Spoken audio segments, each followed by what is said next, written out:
तर गांधीनगरमधून तिकीट कापल्यामुळे लालकृष्ण अडवाणी यांच्या संसदीय कारकिर्दीची अखेर झाल्याचं मानलं जात आहे। 1952 मध्ये जनसंघात प्रवेश केल्यापासून लालकृष्ण अडवाणी राजकारणात सक्रिय होते। भाजपच्या उभारणीत आणि जडणघडणीत त्यांचा मोलाचा वाटा होता। भारताच्या राजकीय अवकाशात जहाल हिंदुत्वाची जागा तयार करण्यात त्यांनी महत्त्वाची भूमिका बजावली। त्यांनी नेतृत्व केलेल्या राम जन्मभूमी आंदोलनाने भाजपला देशाच्या राजकारणाचे केंद्रस्थानी आणून ठेवलं। त्यांच्याकडे नेहमी पंतप्रधान पदाचा उमेदवार म्हणून पाहिलं गेलं, पण या सर्वोच्च पदानं त्यांना नेहमी हुलकावणी दिली। स्वतःपेक्षा पक्षाला आणि विचारसरणीला अधिक महत्त्व देणाऱ्या अडवाणींनी कधी याबद्दल जाहीर नाराजी व्यक्त केली नाही। तर भाजपमध्ये नरेंद्र मोदींनी पंतप्रधान पदाकडे झपाट्याने वाटचाल केल्यानंतर एक नजर टाकूया त्यांच्या कारकिर्दीवर। तर अडवाणींचा राजकीय प्रवास 1941 वयाच्या 14व्या वर्षी राष्ट्रीय स्वयंसेवक संघात प्रवेश। सुरुवातीला कराची आणि फाळणीनंतर राजस्थानात प्रचारक म्हणून काम।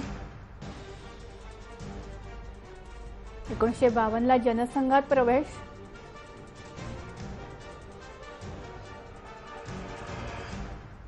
1957 ला जनसंघाच्या संसदीय कामकाजासाठी ते दिल्लीत गेले।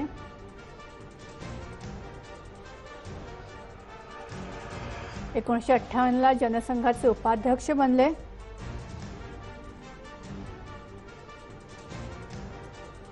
तर 1970-72 मध्ये जनसंघाचे अध्यक्ष बनले।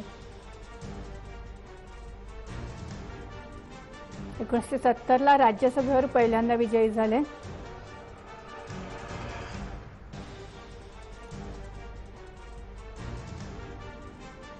1970 ते 1989 मध्ये सलग 4 वेळा राज्यसभेचे सदस्य राहिले।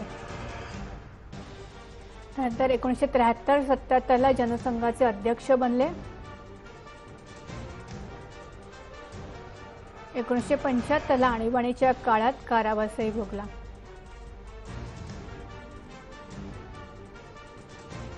1977 ला जनसंघाचे उपाध्यक्ष झाले, जनता पक्षाचे उपाध्यक्ष झाले। तर 1977-79 च्या काळात जनता पक्षात माहिती आणि प्रसारण खात्याचे मंत्री म्हणून होते।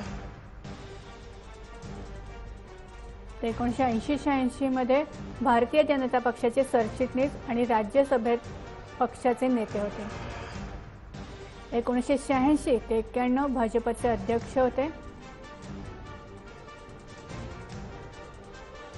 तर 1989 ला पहिल्यांदा लोकसभा निवडणुकीत विजयी झाले।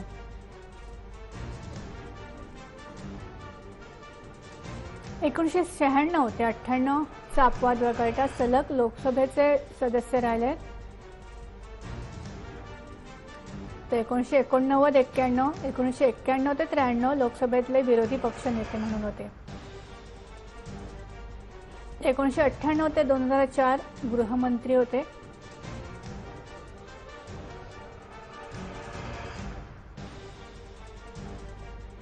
2002 ते 2004 उपपंतप्रधान म्हणूनही ते होते। तर 2014 ते 2019 मध्ये भाजपच्या मार्गदर्शक मंडळाचे ते सदस्य राहिले।